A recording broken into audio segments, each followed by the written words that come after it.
If you have read the history of the Jews, you already know that many empires tried to take their power and basically destroy them, especially their religion. But one time in history, Cyrus the Great, the king of Persia, actually saved them, to the point that the Jews called him a Messiah, and it's even documented in the Old Testament. But there are many events and things that happened which you should know before that.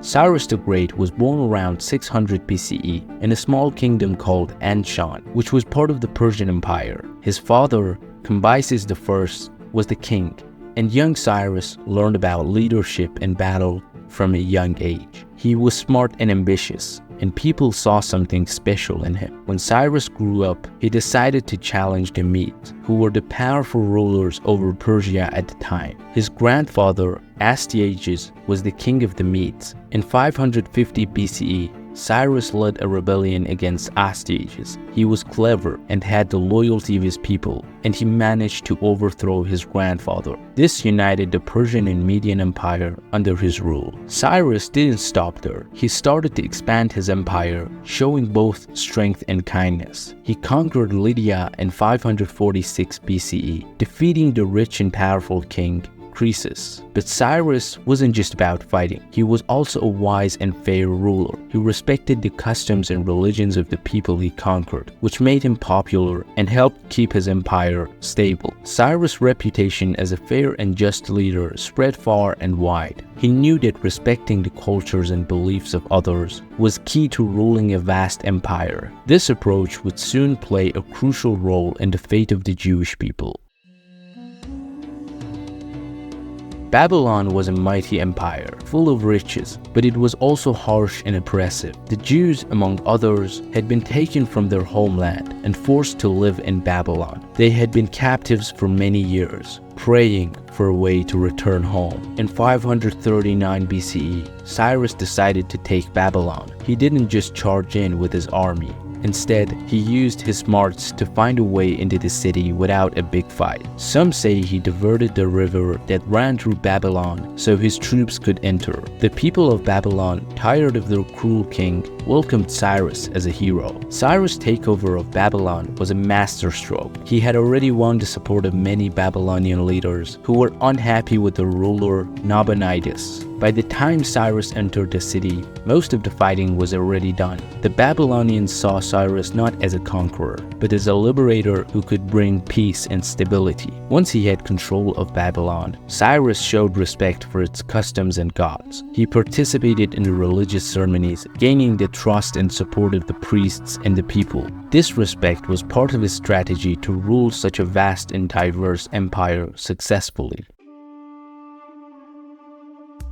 After taking Babylon, Cyrus did something amazing. He issued a decree that freed all the captives in the empire, including the Jews. This was a big deal because it showed his respect for the rights and freedoms of all people under his rule. The decree, known as the Cyrus Cylinder, allowed the Jews to go back to their homeland and rebuild their temple in Jerusalem. This was a huge relief for the Jews, who had been praying for this moment for many years. They saw Cyrus as a savior sent by God. Cyrus' decree wasn't just about kindness, it was also smart politics. By letting the captives return home, he won their loyalty and strengthened his control over the empire. For the Jews, this meant they could finally return to Jerusalem and start rebuilding their lives. The Jews gathered their belongings and began the long journey back. Families were reunited and hope was restored. Cyrus even provided resources to help them rebuild their temple, ensuring they had what they needed to succeed.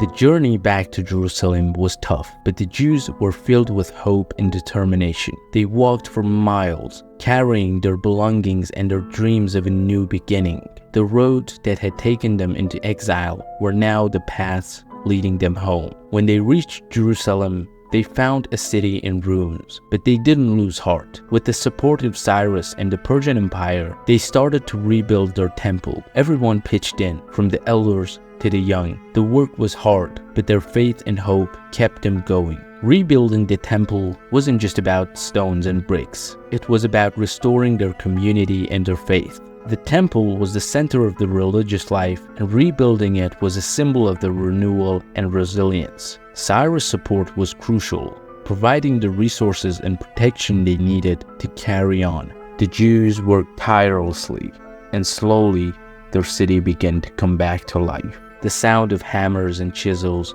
was a testament to their determination and hope. Their faith in God and their gratitude to Cyrus for his support fueled their efforts.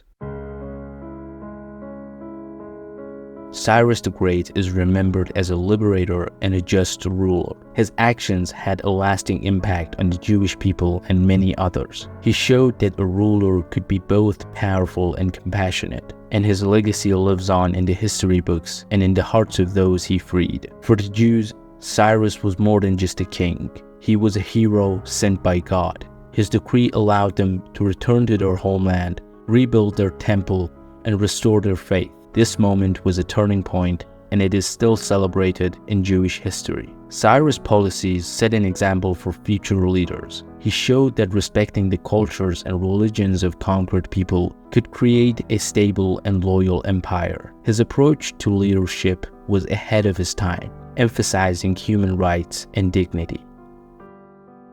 If you enjoyed the video, please like and subscribe, and let me know your thoughts in the comments below. Thanks for watching.